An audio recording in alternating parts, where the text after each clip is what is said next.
এখন বোরো আবাদের মৌসুম।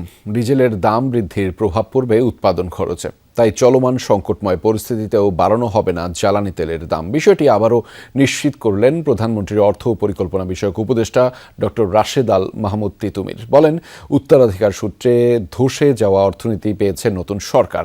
এর উপর মধ্যপ্রাচ্য পরিস্থিতির মরার উপর খাড়ার ঘা হিসেবে কাজ করছে। সিলন টি রপ্তানিতে শীর্ষে। জ্বালানি তেলের জন্য এই দীর্ঘ লাইন গত কদিন ধরেই অতি পরিচিত। ঘন্টার পর ঘন্টা লাইনে দাঁড়িয়েও মেলে না কাঙ্ক্ষিত তেল। বন্ধ বেশিরভাগ পাম্প। তবে এমন পরিস্থিতিতেও জ্বালানি তেলের দাম বাড়ানো হবে না বলে আবারও নিশ্চিত করেন প্রধানমন্ত্রীর অর্থ ও পরিকল্পনা উপদেষ্টা। ইরানকে কেন্দ্র করে যে সংঘাত পরিস্থিতি, তাহলে এটা একটা মরার উপরে খাড়ার ঘা হিসাবে যুক্ত হয়েছে। দুপুরে আগারগাঁও এনবিআর ভবনে রাজস্ব আহরণ বিষয়ক টাস্কফোর্সের সভা শেষে ব্রিফিং করেন তিনি। জানান, বোরো আবাদের সময় ডিজেলের দাম বাড়ালে প্রভাব পড়বে কৃষি পণ্যের উৎপাদন খরচে, বাড়বে মূল্যস্ফীতি। বাজারে যদি জ্বালানি তেলের দাম বাড়ে, বাজারের সাথে মিল রেখে দাম নির্ধারণ করা হয়। আমরা যদি সেই ব্যবস্থায় যাই, তাহলে মূল্যস্ফীতি উস্কে যাবে। তাহলে সাধারণ জনগণের প্রতি যে আমাদেরকে যে নিরঙ্কুশ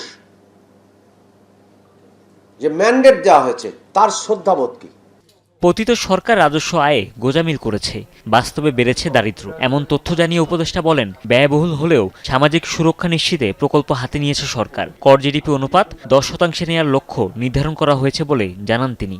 গত বছরে যে পরিমাণ লক্ষ্যমাত্রা অর্জিত হয়েছে, তার চেয়ে অনেক বেশি পরিমাণে আমরা লক্ষ্যমাত্রা অর্জিত করব, এবং এর যার ফলে আমরা কর জিডিপি হারকে আমাদের ইশতেহারে যেটা লক্ষ্যমাত্রা ধার্য করা আছে, একসময় 10% নিয়ে যাওয়া হবে, তারপরে 2035 সালে 15% নিয়ে যাওয়া হবে।